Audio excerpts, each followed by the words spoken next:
मैं पंकज कुमार। आज हम बात करेंगे पीसीएसजे या एपीओ की मेन एग्जामिनेशन की तैयारी कैसे करें। पीसीएसजे या एपीओ की मेन एग्जामिनेशन की तैयारी के लिए सबसे पहला काम जो आपको करना है वो ये है कि आप मार्केट से सॉल्व्ड या अनसॉल्व्ड एग्जाम पेपर्स आप खरीदें। दूसरा काम आपको ये करना है कि आपके पास जो सॉल्व्ड या अनसॉल्व्ड हैं उसमें जो ओल्ड पेपर्स दे रखे हैं उन ओल्ड पेपर्स से सभी विषयों पर, चाहे वो आपका आईपीसी हो, सीपीसी हो, सीआरपीसी हो, एविडेंस हो, टीपीए हो, हिंदू लॉ, मुस्लिम लॉ, कॉन्टेक्ट, जो भी सब्जेक्ट है सभी विषयों पर विगत वर्षों में मुख्य परीक्षा यानी कि मेन एग्जामिनेशन में जो प्रश्न पूछे गए हैं उसके नोट्स बनाएं। इसका मतलब ये है, मान लो मेन एग्जाम आपका 2018 में हुआ था तो 2018 में आईपीसी में कौन कौन से प्रश्न पूछे गए नोट करें। 2016 में एग्जाम हुआ मेन का तो 2016 में आईपीसी में कौन कौन से प्रश्न पूछे गए नोट करें। उससे पहले 2015 में हुआ, 15 में कौन कौन से प्रश्न पूछे गए आईपीसी में से नोट करें। उससे पहले 2013 में हुआ, फिर 12 में हुआ, उससे पहले 2006-07 में हुआ, तो इन सब में आईपीसी में से कौन कौन से क्वेश्चन आए वो सब नोट करें। इसी प्रकार हर सब्जेक्ट के क्वेश्चन नोट करें, चाहे वो आपके टीपीए हो, सीपीसी, सीआरपीसी, एविडेंस, संविधान, सबके क्वेश्चन नोट करें कि कब कब किस एग्जाम में, मेन एग्जाम में किसके सब्जेक्ट से कौन कौन से क्वेश्चन पूछे गए हैं। हर साल के नोट करें। इस प्रकार आपने नोट्स बनाएं। बेशक आपको 1-2 दिन इसमें खर्च हो जाए, कोई दिक्कत नहीं है। तीसरा काम आपको ये करना है कि जिन टॉपिक से विगत वर्षों में मेन एग्जामिनेशन में जो प्रश्न पूछे गए हैं या पूछे जाते रहे हैं उन सभी टॉपिक्स पर अपने क्रमबद्ध नोट्स बनाएं। क्रमबद्ध का मतलब ये है कि जो टॉपिक पहले है उसको पहले लिखें, जो टॉपिक बाद में है उसको बाद में लिखें। जैसे कि ये नहीं है कि हत्या का टॉपिक आप पहले लिख दें नोट्स में और जो कॉमन इंटेंशन है उसको बाद में लिखें, ऐसा नहीं करना है। जो चैप्टर पहले है, जो टॉपिक पहले आता है उसको पहले लिखें, जो बाद में आता है उसको बाद में लिखें। ठीक। पॉइंट नंबर 4, जिस टॉपिक पर आप अपने नोट्स बनाएं तो नोट्स आपके उस टॉपिक पर संपूर्ण होने चाहिए और संक्षिप्त होने चाहिए। संपूर्ण का मतलब ये है कि क्वेश्चन टॉपिक से किसी प्रकार आ जाए, क्वेश्चन बचना नहीं चाहिए।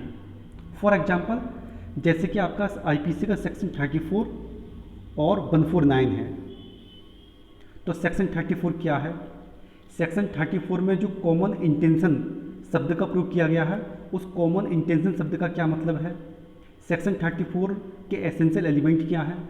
सेक्शन 34 से संबंधित जो लीडिंग केस लॉ हैं वो क्या है? इसी प्रकार 149 क्या है? 149 में जो कॉमन ऑब्जेक्ट शब्द का प्रयोग किया गया है उसका क्या मतलब है? एसेंशियल एलिमेंट क्या है? संबंधित केस लॉ क्या है? दोनों में क्या अंतर होता है? ठीक। तो टॉपिक पर आपके कंप्लीट नोट्स होने चाहिए।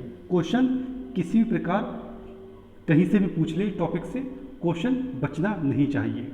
इसको बोलते हैं टॉपिक पर संपूर्ण नोट्स बनाना। दूसरी बात, जो आपके नोट्स हैं वो आपके संपूर्ण तो होने ही चाहिए टॉपिक पर, साथ ही साथ संक्षिप्त भी होने चाहिए। संक्षिप्त शब्द को आप अदरवाइज मत लीजिए। संक्षिप्त शब्द का मतलब यहाँ पर ये है कि आप अपने नोट्स में अनावश्यक बातें ना लिखें, आप अपने नोट्स में अनावश्यक केस लॉ ना लिखें। आप केवल अपने नोट्स में लैंडमार्क केस लॉ और रिसेंट केस लॉ ही डालें। तो आपके नोट्स संपूर्ण होने चाहिए, संक्षिप्त होने चाहिए। आपके नोट्स में लैंडमार्क केस लॉ और रिसेंट केस लॉ ही होने चाहिए। अगला पॉइंट, अब सवाल ये अराइज होता है कि नोट्स बनाने के लिए जो आवश्यक सामग्री है वो कहाँ से प्राप्त करें, उसका चुनाव कैसे करें। तो मैं आपको इतना ही कहूँगा, अगर आप कहीं कोचिंग लेते हैं और वहाँ से आपको कुछ नोट्स प्राप्त हुए हैं तो आप अपने मेन एग्जामिनेशन के नोट्स बनाने के लिए आप बुक्स का इस्तेमाल करें और साथ ही साथ अपने कोचिंग नोट्स का इस्तेमाल करें। इन दोनों का इस्तेमाल आप कर सकते हैं।